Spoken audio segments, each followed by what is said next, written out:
دینے کے لیے کہیں نہیں جانے کو تیار ہوتا، وہ اپنے محلے کی مسجد میں نہیں جاتا۔ ہمارے یہاں لکھنؤ میں ٹائمز آف انڈیا کا ریزیڈنٹ ایڈیٹر ہوا کرتا تھا، اتفاق سے وہ بنگالی برہمن تھا، کیا انگریزی لکھتا تھا وہ۔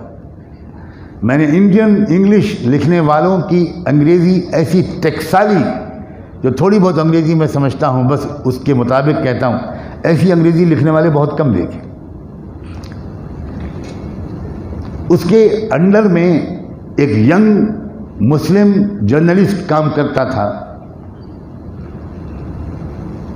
اس نے، وہ میرے درس قرآن میں پابندی سے آتا تھا، وہ مسلم جرنلسٹ، اس نے مجھ سے ایک دن کہا کہ میرے باس ہیں جو مجھے جرنلزم سکھا رہے ہیں،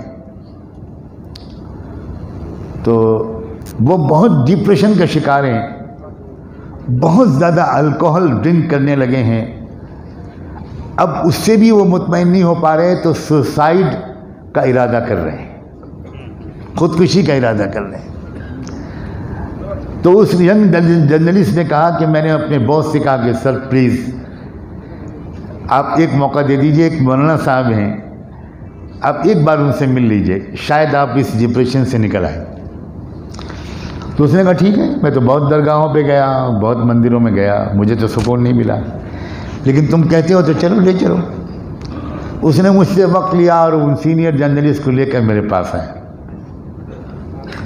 رمضان کا مہینہ تھا، میں مسجد میں تھا، وہیں آ کر وہ مجھ سے ملا۔ تو میں نے کہا کہ اگر آپ ہو سکے تو ایک دن میرے ساتھ گزار۔ انہوں نے کہا ٹھیک ہے، میں چھٹی لے لیتا ہوں۔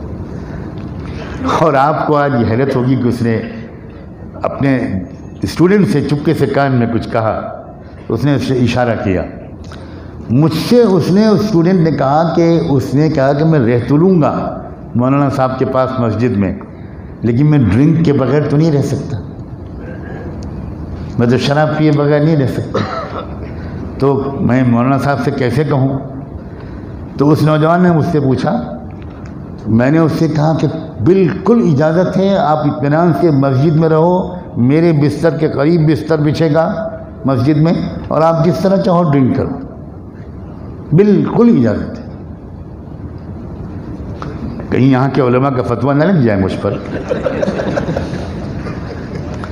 ان کو اطمینان دلا دوں کہ رسول اللہ صلی اللہ علیہ وسلم کے پاس جب کرسچن بشپس اینڈ فادرس آئے تھے نجران کے قبیلے سے، ساؤتھ جزیرے عرب سے، تو اس سے پہلے کہ جو وفود آتے تھے غیر مسلموں کے، تو حضور صلی اللہ علیہ وسلم صحابہ کرام کو میزبان بنا دیتے تھے کہ بھئی کون لے جائے گا، تو صحابہ کہتے تھے ہم لے جائیں گے، ہم لے جائیں گے، ہم لے جائیں گے۔ لیکن یہ بشپس اینڈ فادرس کا جو پورا گروپ آیا، ہائی لیول ریلیجیس لیڈرز کا، کرسچن، حضور نے کہا کہ یہ میرے مہمان ہوں گے اور مسجد میں ٹھہریں گے، تو مسجد نبوی میں ٹھہرایا ان کو کئی دن تک۔ تو خیر اس نے مسجد میں تو ڈرنک نہیں کیا، اس کو شرم آئی، کہیں اور کچھ کرتا ہوگا مجھے، تو میں نے تو پوچھا بھی نہیں۔ ایک رات گزارنے کے بعد اس نے کہا کہ میں آپ کب تک یہاں رہیں گے؟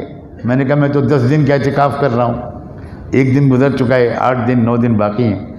تو اس نے کہا میں چھٹی لیتا ہوں، میں پورا عشرہ یہ جو رمضان کا آخری ہے میں آپ کے ساتھ گزاروں گا۔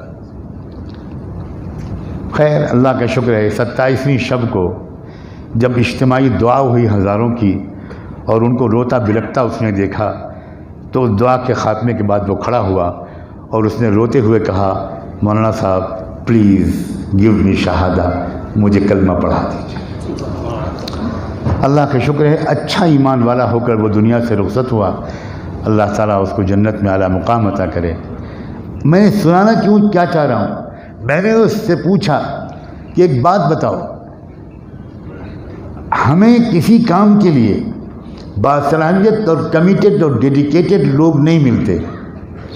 اسکول کھولنے والے پریشان ہیں کہ ان کو صحیح ٹیچرز نہیں ملتے، پرنسپلز نہیں ملتے، ایڈمنسٹریٹرز نہیں ملتے، جرنلسٹ نہیں ملتے، سوشل اور پولیٹیکل ایکٹیوسٹ اور لیڈر نہیں ملتے۔ تمہاری کمیونٹی کو ہر کام کے لیے لوگ مل جاتے ہیں۔ کیا وجہ کیا ہے؟ ہمیں نہیں ملتے اور آپ لوگوں کو مل جاتے ہیں، برہمنس کو اور ہندوؤں کو مل جاتے ہیں۔ اب سنیے اس کا جواب۔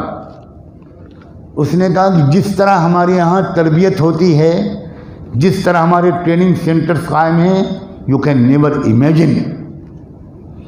اس نے کہا کہ مولانا اگر آپ ہم کو آپ چلنے کو تیار ہوں تو میں آپ کو ساتھ لے کر جاؤں گا ان سینٹرز میں جہاں ہمارے لوگ تیار کیے جاتے ہیں۔ میں نے کہا میں خوشی سے تیار ہوں، میں تو طالب علم ہوں، مجھے سیکھنا ہے۔ اور اللہ کے رسول کا ارشاد ہے الحکمۃ ضالۃ المؤمن اینما وجدہا فہو احق بہا، کہ عقل و دانش کی ہر بات مومن کا متاع گمشدہ ہے، اسے جہاں سے ملے لے لینا چاہیے۔ چنانچہ میں ہریدوار گیا اس کے ساتھ۔ ہریدوار میں شانتی کنج وال میں گایتری پریوار کا جو سینٹر ہے، میں اس میں 3 دن رہا۔ اب میں آپ کو سناؤں کہ میں نے وہاں کیا دیکھا۔ میں رات میں پہنچا تھا، انہوں نے گیسٹ ہاؤس میں میرے لیے انتظام کیا، جا نماز کا انتظام کیا نماز کے لیے، اور صبح 7 بجے مجھے پورے کیمپس کا معائنہ کرنے کے لیے لے کر نکلے کئی گاڑیوں میں۔ سب سے پہلے لے کر پہنچے وہ کچن جو کمپلیکس تھا ان کا، جہاں ہزاروں آنے والوں کا کھانا پکتا تھا، وہاں لے کر گئے۔ کچن کے مین گیٹ کے پاس 250 لوگ مذہبی لباس میں ملبوس لائن لگا کر بڑے سلیقے کے ساتھ کھڑے ہوئے تھے۔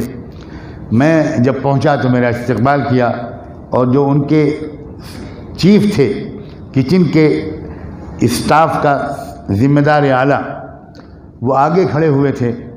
انہوں نے آ کر مجھے اپنے خاص انداز سے استقبال کیا، ان کا تعارف کرایا گیا۔ اب سنیے وہ کون تھے۔ وہ تھے سپریم کورٹ آف انڈیا کے ریٹائرڈ چیف جسٹس، جو کچن کی خدمت کر رہے تھے 40 دن کے لیے، بالکل سادھوؤں کے لباس میں، نہایت ہمبل، متواضع، جسٹس چندراچور میں نام لے لوں۔ اور چندراچور صاحب کو میں اس لیے پہچان چکا تھا کہ شاہ بانو کے بدنام زمانہ کیس کا فیصلہ انہوں نے کیا تھا۔ اس وقت ان کے فوٹو بہت چھپتے تھے، تو میں فوراً پہچان گیا کہ یہ تو جسٹس چندراچور ہیں۔ خیر میرے دل پر چوٹ لگی۔ اس کے بعد پھر مجھے گاڑی میں بٹھایا گیا، پھر کہیں لے گئے۔ اب نیکسٹ جو پڑاؤ تھا وہ ٹوائلٹ اینڈ واش رومز کا جو کمپلیکس تھا، کئی منزل، جینٹس کا الگ اور لیڈیز کا الگ، اس کے مین گیٹ پر مجھے اتارا گیا۔ وہاں بھی 200-250 لوگ کھڑے تھے جو واش رومز کے صفائی کے ذمہ دار تھے۔ ایک ایک ٹوائلٹ، ایک ایک واش روم، اس کی صفائی کے ذمہ دار ٹیم تھی۔ اس کے سامنے ان کا چیف کھڑے تھے، ان کا مجھ سے تعارف کرایا گیا۔ آپ کو یقین نہیں آئے گا، اور خدا کرے یقین بھی آئے اور شرم بھی آئے، وہ کون تھے؟ Indian army chief retired general Chaudhary, یہ واش روم کی صفائی کے ذمہ دار تھے۔ آپ اس قوم کا مقابلہ کریں گے ڈرائنگ روم کی گفتگو کر کے؟ آپ اس قوم کا مقابلہ کریں گے؟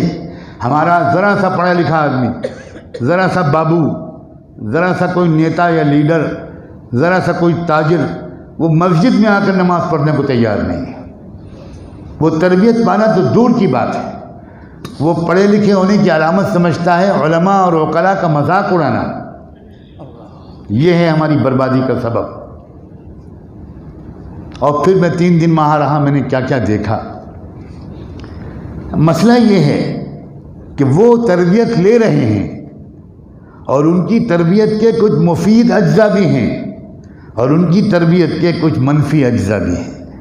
اپنے قومی ایجنڈے کے مطابق وہ تربیت دے رہے ہیں، اور ان کی قوم کے پروفیشنلز، انٹلیکچوئلز، وائس چانسلرز، سائنسداں، ٹیچرز، میڈیکل پروفیشنلز، اخباروں کے ایڈیٹرز، سینئر جرنلسٹ، اینڈ ہو از ہو، سب لوگ وہاں جا کے تربیت لے رہے ہیں۔ اور ہمارے لوگ جمعے کی نماز میں بھی آخر میں آتے ہیں، اور مولانا صاحب کا بیان سنتے کم ہیں، نیند پوری کرتے زیادہ ہے۔ یا بیچ میں گھڑیاں دیکھتے رہتے. یہ جو ہمارے پڑھے لکھے طبقے کے اندر شعوری یا غیر شعوری طور پر ایک احساس تکبر پیدا ہو گیا ہے، ایک اپنی کمیونٹی کے لوگوں سے الگ تھلگ رہنے کا مزاج پیدا ہو گیا ہے. جہاں ذرا سا آپ کسی اچھے عہدے پہ پہنچے اور آپ نے عام لوگوں سے ملنا چھوڑا، کسی پوش لوکیلٹی میں گئے اور 2 کتے پال لیے،